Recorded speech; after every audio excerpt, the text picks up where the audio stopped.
पुढच्या बातम्यांकडे आता वळूयात। खोकल्याच्या औषधामुळे मध्य प्रदेश राजस्थानमध्ये 16 मुलांचा मृत्यू झालाय। केमिकल युक्त औषधामुळे 16 चिमुकल्यांच्या दोन्ही किडन्या फेल झाल्या। खोकल्याच्या औषधात विषारी केमिकल मिसळल्याचा आरोप होतोय। कोल्ड्रिफ नावाच्या खोकल्याच्या औषधावर मध्य प्रदेश आणि राजस्थानमध्ये बंदी घालण्यात आली आहे। विषारी केमिकल मिसळलेल्या खोकल्यांच्या औषधांमुळे लहान मुलांच्या मृत्यूचा आकडा 16 वर पोहोचलाय। राजस्थान आणि मध्य प्रदेशमधल्या घटनेनंतर संपूर्ण देशातून तीव्र प्रतिक्रिया उमटत आहे। तपासणीमध्ये दूषित सिरपमध्ये 48.6% डायएथिलीन ग्लायकोल हा विषारी घटक आढळून आलाय। धक्कादायक म्हणजे हा घटक वाहनांच्या ब्रेक ऑइलमध्ये वापरला जातो। यामुळे तब्बल 16 चिमुकल्यांच्या दोन्ही किडन्या फेल होऊन मृत्यू झाल्याचा आरोप आहे। मध्य प्रदेशमधल्या छिंदवाड्यामध्ये सर्वाधिक मुलं दगावली आहेत। त्यापैकी 5 जण सध्या नागपुरात उपचार घेत असून त्यापैकी 3घांची प्रकृती चिंताजनक आहे। या प्रकरणी मध्य प्रदेशमधल्या डॉक्टर सोनीला अटक केली गेली आहे। सरकारी डॉक्टर असून हा व्यक्ती खासगी क्लिनिक चालवत होता। त्यानंच खोकल्यांसाठी मुलांना हे दूषित औषध देऊन दिलं होतं। कलमानुसार डॉक्टरला 10 वर्ष जेल किंवा जन्मठेप होऊ शकते। मध्य प्रदेशसह 4 राज्यांनी कोल्ड्रिफ सिरपवर बंदी घातली आहे। कंपनीची इतर उत्पादनंही रोखण्यात आली आहेत। कोल्ड्रिफ औषध बनवणारी तमिळनाडूमधली श्रीसन फार्मास्युटिकल्स या कंपनीच्या विरुद्धही गुन्हा नोंदवला गेलाय।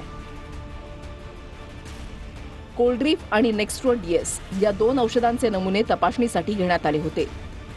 त्यापैकी कोल्ड्रिफमध्ये विषारी घटक आढळला असून नेक्स्ट्रो डीएसचे अहवाल निर्दोष असल्याची माहिती आहे। ज्या मुलांचा मृत्यू झाला त्यांना सर्दी खोकल्याचा त्रास होता। डॉक्टरांनी त्यांना दोन्ही वादग्रस्त कफ सिरप लिहून दिले।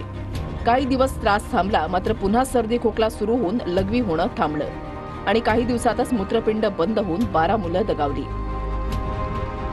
महाराष्ट्रात पुणे विभागात संबंधित कफ सिरपची तपासणी केली गेली आहे। आतापर्यंतच्या तपासणीमध्ये वादग्रस्त कंपनीचं औषध आढळून न आल्याची माहिती आहे।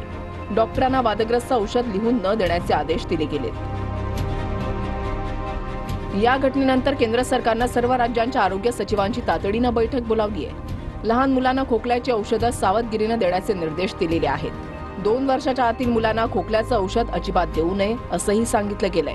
तर 5 वर्षाखालील मुलांना देखील डॉक्टरांच्या शिफारशीशिवाय कोणतेही खोकल्याचं औषध न देण्याचा सल्ला देण्यात आलाय। तज्ज्ञांच्या मते 5 वर्षाच्या आतील मुलांचा खोकला औषधाशिवाय बरा होतो। त्यामुळे औषधांच्या ऐवजी मुलांना आराम आणि इतर योग्य घरगुती उपचारांवर भर देण्याचं आवाहन केलं गेलंय। 14 लहान मुलं दगावल्यानंतर आता आरोग्य यंत्रणा खडबडून जागी झाली आहे। मात्र अन्न आणि औषध प्रशासनाच्या परवानगीशिवाय अशी औषधं बाजारामध्ये कशी येतात? जो विषारी घटक वाहनांच्या ब्रेक ऑइलसाठी वापरला जातो ते लहान मुलांच्या खोकल्याच्या औषधामध्ये तब्बल 48% प्रमाणामध्ये कसं काय मिसळलं जातं हा प्रश्न सर्वांनाच थक्क करतोय। खाण्यापिण्यात तर भेसळ आहेच, मात्र जर आता लहान मुलांच्या औषधातही भेसळ होऊ लागली तर सामान्यांनी काय करायचं? एरवी फक्त दर दिवाळीला खवा मेव्यामधली भेसळ पकडून स्वतःची पाठ थोपटून घेणारा अन्न आणि औषध प्रशासन विभाग अशा वेळेला कुठे झोपा काढत असतं हा देखील प्रश्न आहे। Bureau report, TV9 Marathi.